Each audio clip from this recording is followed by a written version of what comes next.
Personal identification, fingerprint. The notable person I chose was Alphonse Berthelon, 1882. Alphonse Berthelon was a French police officer, a biometrics researcher. He was known as the father of personal identification. He was a clerk in the prefecture of police at Paris, France. He devised a system of classification known as anthropometry of the Berthelon system. Using measurements of parts of the body, Berthelon's system included measurements such as head length, head width, length of the middle finger, length of the left foot, and the length of forearm from the elbow to the tip of the middle finger.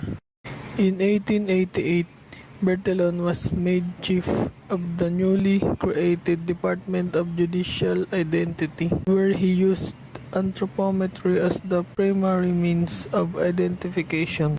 Origin and his early life. Alphonse Berthelon was born on April 22, 1853 at Paris, France. He died on February 13, 1940 at the age of 60. His occupation was law enforcement officer and identification researcher.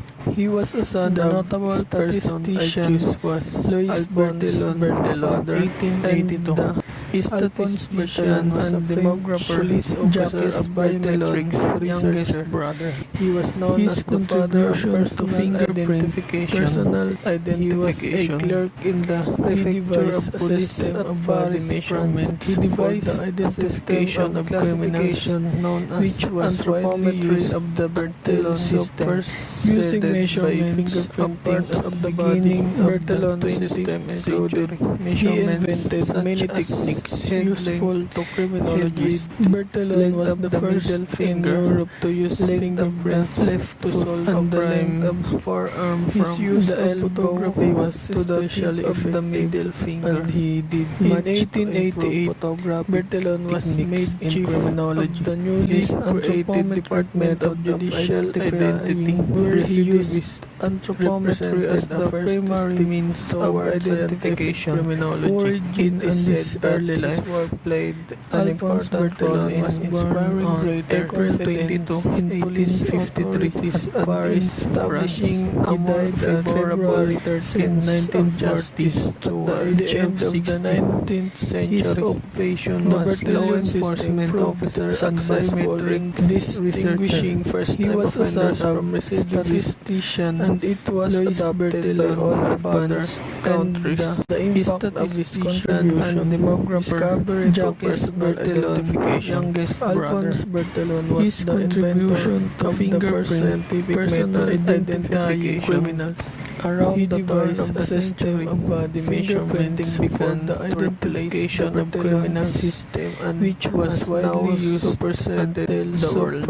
Berthelon realized that fingerprinting at the beginning of the 20th century, he invented many technically useful to criminologists of identifying recidivists in Europe to use fingerprints to solve a crime. Believed that Berthelon was the first to recognize the value of fingerprint. However, Berthelon was the first on the continent to use fingerprint in criminology to solve a crime. His anthropometric methods of identifying recidivists based on my research about Alphonse Berthelon towards scientific he was an intelligent and resourceful biometrics researcher that confidently shared and showed what he contributed to people that could be a useful in the next generation. Since it is very useful at the end of the 19th century to solve a crime. The Berthelon system is photography. He improved distinguishing first-time offenders from as a future policeman, and it was adopted by all advanced because someday I may encounter different crime and discovery of personal identification. Alphonse Berthelon was the inventor of the first scientific method identifying criminals. Around the turn of the century, fingerprinting began to replace the Bertillon system and has now superseded the world. Bertillon realized that the short descriptions he was laboriously re-recording were practically useless for the purpose of identifying recidivists or criminal repeaters. It is commonly believed that Bertillon was the first to recognize the value of fingerprint. However, Bertillon was the first on the continent to use fingerprints to solve a crime. Why I choose Alphonse Bertillon?